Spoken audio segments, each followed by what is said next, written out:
तपाईँ हामी चाहिँ धैर्य है हामीले चाहिँ धैर्य गर्ने व्यक्ति भयौँ।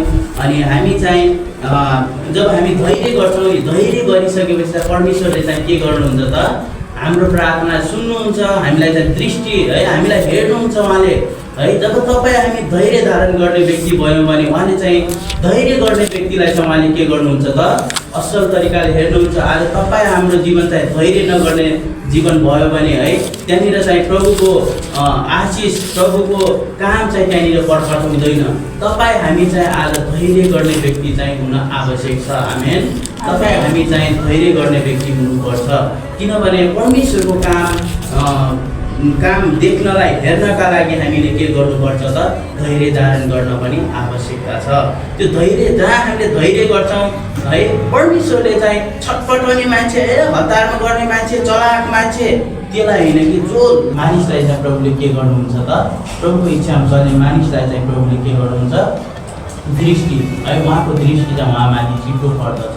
आमेन आमेन। त्यसै गरी तिमीहरूका सारा फिक्री उहाँलाई सुम्पिदेऊ किनकि उहाँले तिमीहरूको वास्ता गर्नुहुन्छ।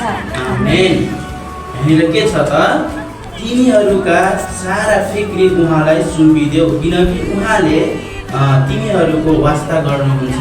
आज तपाईँ हाम्रो चिन्ता फिक्री हामीले चिन्ता फिक्री बोझ तपाईँ हामीले चिन्ता गऱ्यौँ फिक्री गऱ्यौँ ओहो अब मैले के गर्ने होला है अब चाहिँ है म चाहिँ गर्नै पर्छ जसरी पनि गर्नै पर्छ भनेर हुन्छ र तपाईँ हामीले चिन्ता फिक्री गर्छौँ। तपाईँ हामीले आफ्नो हिसाबले चल्यो भने तपाईँ हामीले चाहिँ के गर्न सक्छौँ र सक्दैनौँ। तपाईँ हामीले चिन्ता फिक्री गऱ्यो भने हामी एक घडी पनि हाम्रो आयु थप्न सक्दैनौँ क्या है हामीले केही पनि गर्न सक्दैनौँ, किनभने त्यो सबै परमेश्वरले गर्नुहुन्छ। हामीले चाहिँ के गर्नुपर्छ त तिमीहरू आफ्नो सारा फिक्री उहाँलाई सुम्पिदेऊ किनभने सारा मानिसहरूका बोझहरू चाहिँ परमेश्वरले चाहिँ उठाएर लानु पर्यो है। त्यही भएर हामीले चाहिँ हाम्रा चिन्ता फिक्री बोझहरू पनि हाम्रो परमेश्वरमा धन्यवाद देऊ। 5:17 के छ र 5:17 निरन्तर प्रार्थना गरिरहौ। आमेन। यहाँनिर के छ त हामी चाहिँ के व्यक्ति हुनुपर्दछ त आज तपाईँ हाम्रो जीवन चाहिँ के हुनुपर्छ निरन्तर प्रार्थनामा लाग्ने निरन्तर प्रार्थना गर्ने व्यक्ति हुनुपर्दछ। आमेन।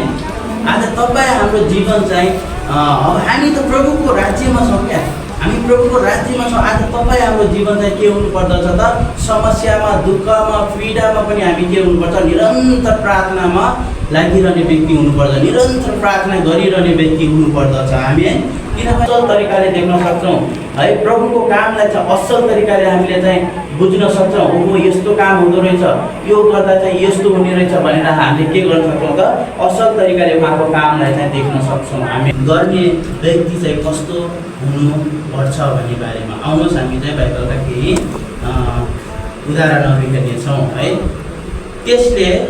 त्यसले परमेश्वरमा भरोसा राख्छ। हामी के गर्छ त जो व्यक्ति चाहिँ धैर्य धारणमा रहने व्यक्तिको चाहिँ जीवन कस्तो हुन्छ त त्यसले चाहिँ परमेश्वरको भरोसा राख्छ, परमेश्वरमा भरोसा राख्छ है। भजन सङ्ग्रह 37:5 हेरिदिनुहोस्। टाइम पनि उहाँले यो गर्नुहुनेछ भनेर भनिएको छ है। हामीले चाहिँ के गर्नुपर्छ त यहाँनिर आफ्नो मार्ग प्रभुमा सुनुपर्न आवश्यक छ।